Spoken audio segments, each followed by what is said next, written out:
Assalamu alaikum wa rahmatullahi wa barakatuh. Hope so everyone is fine and good. Welcome again with one more video lecture.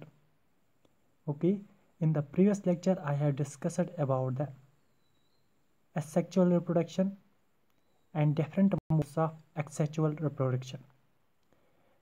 Dear students, today I am going to discuss about the vegetative reproduction.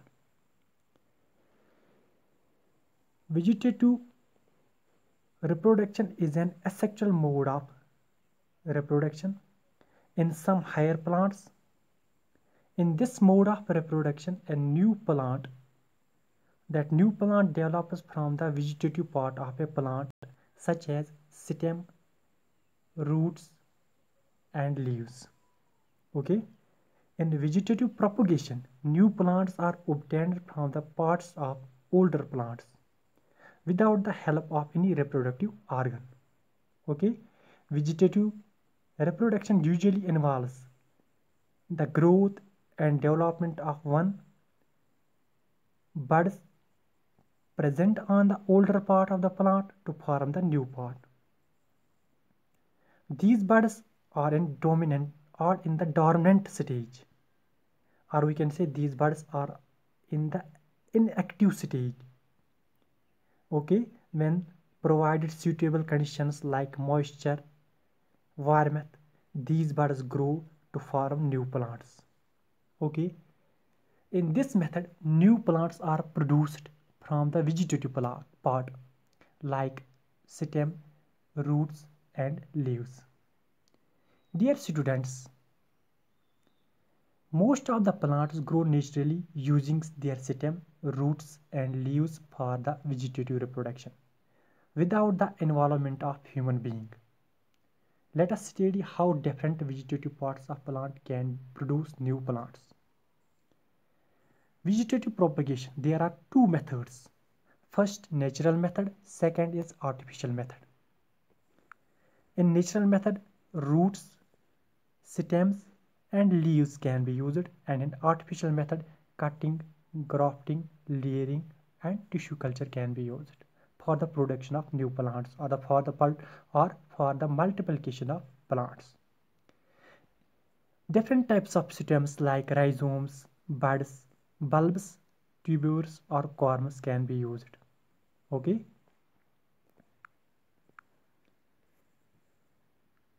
First of all, roots. Tubular roots of plants like sweet potato, dahlia, asparagus are kept aside for a season, and in the next season they are sown in soil for multiplication. A new plant grows out of these roots because these roots have food stored in them.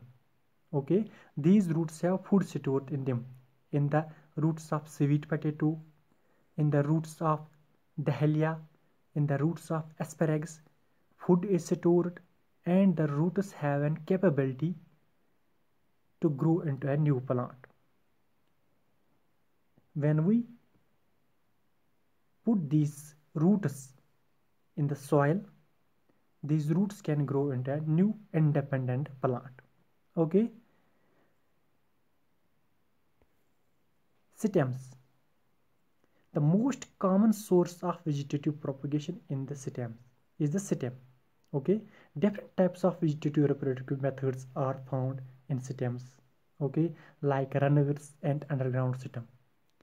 Runners are mostly found in oxalis and grasses and chrysanthemum and mint. And underground stem, these are of different types like rhizomes, bulbs, tubers, and corms. Grasses and oxalis. Grasses and oxalis are the most common examples of a runner. Their stems grow horizontally and are parallel to the ground. The stems of those grasses, they are parallel to the ground. Suppose this is the ground, the stems are parallel to the ground. Okay, their stems, they go horizontally and parallel to the ground. There are small nodes at the regular distance on the stem. Suppose this is a stem. There are small nodes There are small nodes at a regular distance on the stems of the grass. New shoots arises, new shoots grows out of these nodes. Out of these nodes, new shoots grows, okay, and grow upwards at frequent distance.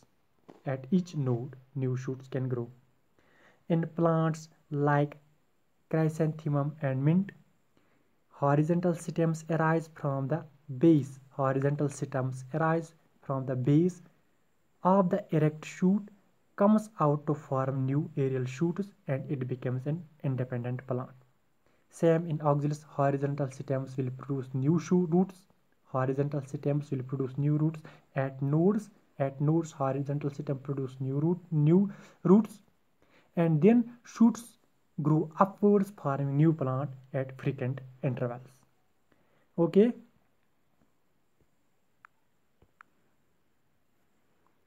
Underground stems. The most common source of vegetative propagation is stems. Different types of vegetative reproductive methods are found in stems.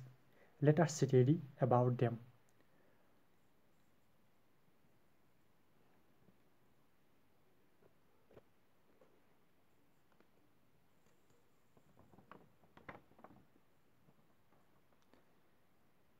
Dear students, rhizomes, like examples of rhizomes in which we can use a rhizome of a plant to grow into a new independent plant or to produce a new independent plant, that is ginger, turmeric, banana. Ginger, turmeric and banana, in those we use underground stem. Okay, those underground stems, those have buds which give rise to a new plant.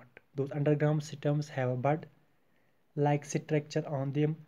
This bud like structure can give rise to a new plant. What are those buds? Those buds are outgrowths. Those buds are outgrowths on the underground stem. Those outgrowths are produced from the buds and a new plant is born. Bulbs. Bulbs are very short underground stems. Those bulbs are very short underground stems. They are enclosed in a fleshy bulb scales. Those buds are stored in the fleshy bulb scales, which are modified leaves. As you have seen them in onions, these are small scales. Those scales are modified leaves, and in those scales, food is accumulated in these. Okay, food is accumulated in these scales. In the spring, a new shoot comes out of the scale cluster. In the spring season, new shoot comes out of those scale cluster and draws its food from there. For example, that is a new onion. Okay, first I have said you about rhizomes, those are also underground stem. Bulbs, those are also underground stem. In ginger, turmeric, banana, a bud-like structure is there. That bud-like structure have an capability to grow into a new independent plant. Same in the scales, there is a same in the onions, there is a bulb. In the spring season, a new plant grows out of them. And for the growing of new plant, food is necessary. That food is stored in the modified leaves. In the modified leaves, these modified leaves are scales. Those scales are in the onion. Tubers. Tubers are the stems growing under the ground and having stored food in them. As potato, that is an underground stem, and in those potatoes there are buds. Okay, those buds have an capability to grow into a new plant. Okay, they have buds in the eyes, as you can see in this diagram. These are the buds. Those have an capability to grow into a new plant. In potato, the food is stored. That food is used for the growth of a new plant. They have buds in the eyes which give rise to a new plant, for as in potato.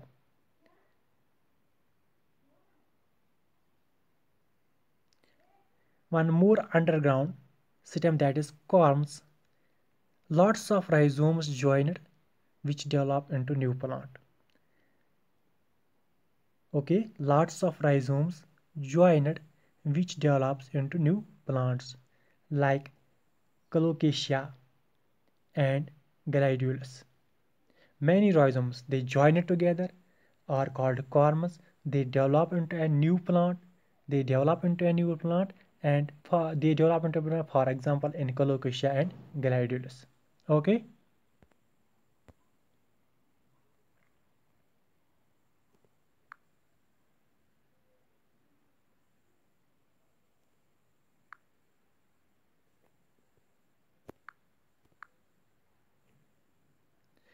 Leaves.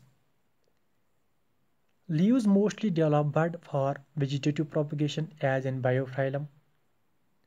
In biophylum, small bud-like structures are on the margins of its leaves. These buds are called adventitious buds. These buds are called adventitious buds, and they grow into new plants when these leaves of the parent plant fall down. When these leaves of the parent plant fall down, these leaves have buds. These leaves have buds on their margins. These buds have the capability to grow into a new plant.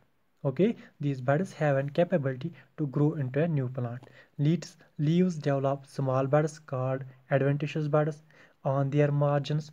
These grow into a new plant once gets touched with the soil, or once these leaves, they get detached from the parent plant, they fall on the soil, these buds come in contact with the soil and grow into a new plant. So in vegetative propagation, in the natural vegetative propagation,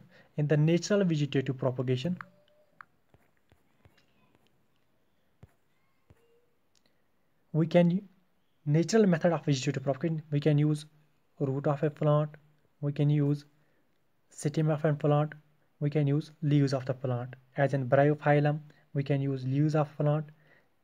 Roots, we can use roots of plant in some plants like oxalis, chrysanthemum.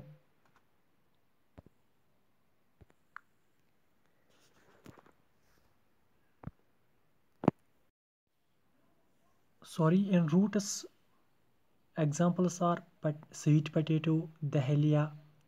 Okay, if we talk about the stems, there are, we can use different types like runners, rhizomes, bulbs, corms, tubers. In runners, I have discussed about the strawberry, grasses, oxalis, and chrysanthemum.